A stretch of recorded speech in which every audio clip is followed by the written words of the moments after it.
अब इस इंसिडेंट ने ग्लोबल टेंशंस को और सीरियस बना दिया है। अमेरिका ने इंडियन ओशन में आकर ईरान के नेवल शिप आरिस डेना को उड़ा दिया है। ये वॉरशिप इंडिया के विशाखापट्टनम में एक मल्टीनेशनल नेवल एक्सरसाइज में पार्टिसिपेट करके वापस ईरान जा रही थी। जब ये शिप श्रीलंका के पास समुद्र में मूव कर रहा था, तब एक अमेरिकन सबमरीन ने इस पर टॉर्पीडो फायर किया। इंपैक्ट इतना पावरफुल था कि कुछ ही मिनट्स में पूरा वॉरशिप पानी में डूब गया। शिप पर लगभग 180 सेलर्स मौजूद थे। रेस्क्यू ऑपरेशंस में श्रीलंकन नेवी ने 32 लोगों को जिंदा निकाला, लेकिन कम से कम 87 सेलर्स की मौत कंफर्म हो चुकी है और कई लोग अभी भी मिसिंग बताए जा रहे हैं। लेकिन दोस्तों, इस अटैक का सबसे इंपॉर्टेंट पॉइंट लोकेशन है, क्योंकि ये कोई वेस्ट एशिया के कॉन्फ्लिक्ट जोन में नहीं बल्कि इंडिया के स्ट्रेटेजिक नेबरहुड में हुआ है। इस बात को समझने के लिए थोड़ा सा समुद्र लॉ समझना जरूरी है। इंटरनेशनल रूल्स के हिसाब से हर कोस्टल कंट्री को अपने कोस्ट से 200 नॉटिकल माइल्स तक का एरिया मिलता है, जिसे एक्सक्लूसिव इकोनॉमिक जोन कहा जाता है।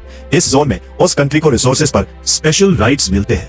उसके बाद का समुद्र टेक्निकली इंटरनेशनल वाटर्स होता है, जहां किसी भी कंट्री की नेवी ऑपरेट कर सकती है। लेकिन जियोपॉलिटिक्स में सिर्फ लॉ नहीं, जियोग्राफी भी मैटर करती है। और जियोग्राफी के हिसाब से इंडियन ओशन में इंडिया का पोजीशन बहुत सेंट्रल है। इंडिया के पास अंडमान एंड निकोबार आइलैंड्स, लक्षद्वीप और श्रीलंका के पास स्ट्रेटेजिक मॉनिटरिंग कैपेबिलिटी है। इसी वजह से स्ट्रेटेजिक सर्कल्स में इंडियन ओशन को अक्सर इंडिया का मैरीटाइम बैकयार्ड या स्फीयर ऑफ इन्फ्लुएंस कहा जाता है। इसलिए यहाँ किसी वॉरशिप को टॉर्पेडो से डिस्ट्रॉय करना सिर्फ एक नेवल अटैक नहीं, बल्कि इस रीजन के पावर बैलेंस को टेस्ट करने जैसा भी माना जा रहा है।